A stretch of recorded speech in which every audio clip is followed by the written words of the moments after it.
मित्रांनो, तुम्ही पहिल्या भागात ऐकले असेलच ममता आणि माझा संवाद. त्यानंतर मी तिला म्हणालो, चिकन बनवण्याऐवजी चिकन बिर्याणी बनवा. तर ममता तयार झाली आणि म्हणाली, ठीक आहे, जशी तुमची इच्छा. नंतर ती म्हणाली, माझ्याकडून पैसे घेऊन संध्याकाळी चिकन विकत या. आणि ती तिथून निघून गेली. संध्याकाळ झाली. मी पैसे आणायला ममताकडे गेलो. मी दरवाजा वाजवला तर कोणीच आले नाही. पण दरवाजा उघडा होता आणि तिचा मुलगा खेळत होता. मी आतमध्ये गेलो तर ती शांतपणे झोपली होती, पण तिची अवस्था थोडी वेगळी होती. मला ते पाहून भलतेच वाटत होते. मी तिला आवाज दिला, पण ती काही उठली नाही. ती गाढ झोपेत होती आणि मी तिच्या डोक्याला हलवले. मग ती घाईघाईने उठली आणि म्हणाली, सर, तुम्ही कधी आलात? मी म्हणालो, थोडा वेळ झाला आहे आणि तेव्हापासून मी तुम्हाला उठवत आहे.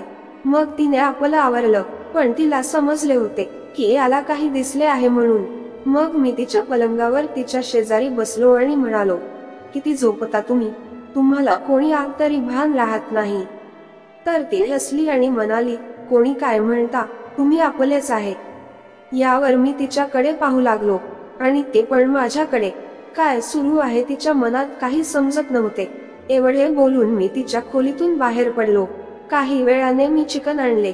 मी तिच्या घरी येऊन हाक मारली तेव्हा तिचा मुलगा खोलीतून आला आणि म्हणाला, काय आहे सर? मी त्याला विचारले, तुझी आई कुठे आहे? तोपर्यंत ममता दाराजवळ आली.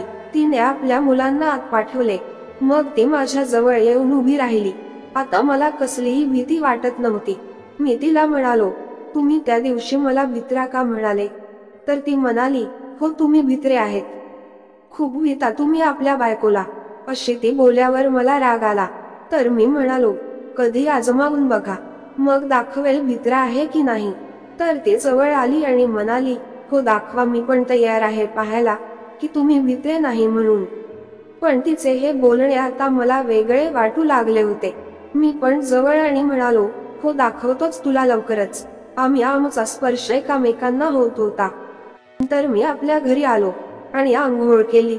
थोड्या वेळाने तिचा मुलगा माझ्याकडे आला आणि म्हणाला, त्यांची आई मला बोलावत आहे. मी त्याला म्हणालो, सर तयार होत आहेत असे आईला सांग. असे सांगून मी त्याला परत पाठवले.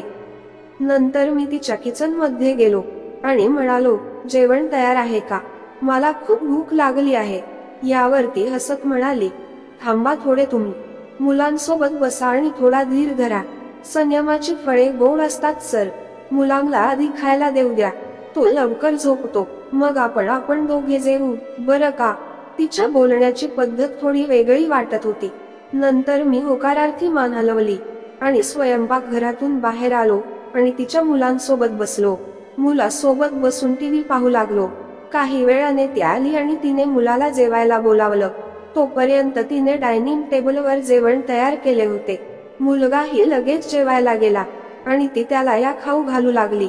जेवण संपल्यानंतर तिने मुलाला त्यांच्या खोलीत झोपायला घेऊन गेली. त्यानंतर ती माझ्या जवळ येऊन बसली आणि म्हणाली, तुम्हाला जेवायचे आहे की असेच राहायचे आहे? तेव्हा माझ्या तोंडून बाहेर पडले की, हो, तुम्ही जेवू घालणार तर मी उपाशी कसा राहणार? तर ती हसत म्हणाली, आज तुम्हाला चांगल्या प्रकारे जेवू घालते. मी पण म्हणालो, बिर्याणी सोबत काहीतरी स्पेशल आहे का? आता तिचे वागणे खूप बदललेले होते. आता मला ते समजू आले होते. नंतर ती म्हणाली, तुम्ही डायनिंग टेबलवर बसा, मी जेवण आणते. असं म्हणत ती किचन मध्ये गेली. थोड्या वेळानंतर तिने जेवण आणले आणि आम्ही दोघ जेवण करू लागलो. मी विचारले, तुझा नवरा जास्त बाहेरच असतो का? तर ती म्हणाली, हो ना, बाहेरच असतो. त्यांना जास्त बाहेरच असणे आवडते. आणि खूप काही सांगू लागली. तिच्या गोष्टीवरून मला तिची आतुरता दिसून आली होती. माझे जेवण झाले. मग तिला म्हणालो की मी गच्चीवर जात आहे. मी वर जाऊन गच्चीवर पाहिलं तर वातावरण खूप छान होतं. मस्त छान वारा सुटला होता आणि पाऊस येईल असं वाटत होते. मी तिथे जाऊन बसलो. काही वेळाने ती गच्चीवर आली आणि माझ्या शेजारी बसून ती म्हणाली, सर, कसे होते जेवण?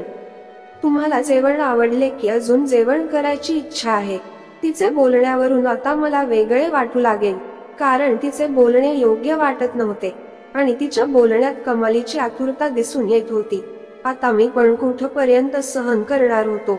मी म्हणालो, हो आणि ना इच्छा जेवण करायची, पण तुम्ही जेवू घालणार असाल तर ती म्हणाली, माझी तर खूप दिवसापासून इच्छा आहे, पण काय करणार, आता तर माझी हिंमत अजून वाढली आणि आम्ही जवळ. तिचा तर चेहरा पाहण्यासारखा झाला होता. कित्येक दिवसापासून तिला या दिवसाची आतुरता असावी असे वाटत होते. तो कमालीचा वारा सुटला होता आणि आमच्या अंगात सामावला होता आणि त्या वातावरणात आम्ही खूप समावून गेलो होतो आणि त्या वातावरणाचा आनंद घेऊ लागलो होतो आणि हलका हलका पाऊस सुरू झाला. आता तर अंजून दुप्पट त्या वातावरणाचा आनंद मिळू लागला. असंच आम्ही वातावरणाचा आनंद घेत होतो आणि तिच्या मुलाच्या रडण्याचा आवाज आला आणि ती तिच्या खोलीत गेली आणि त्याला चूप करून आराम केला. मी पण आपल्या घरी जाऊन झोपलो. सकाळी उठलो आणि फ्रेश झालो तर लहान मुलगा आला आणि म्हणाला, आई चहा प्यायला बोलवत आहे. मी तिच्याकडे गेलो तर ती हसली आणि म्हणाली, चहा घेऊन जा. नंतर मी चहा घेतला आणि तिच्या मुलाला माझ्या सोबतच शाळेत घेऊन गेलो. मित्रांनो, गोष्टी आवडल्यास चॅनेलला सबस्क्राईब करा.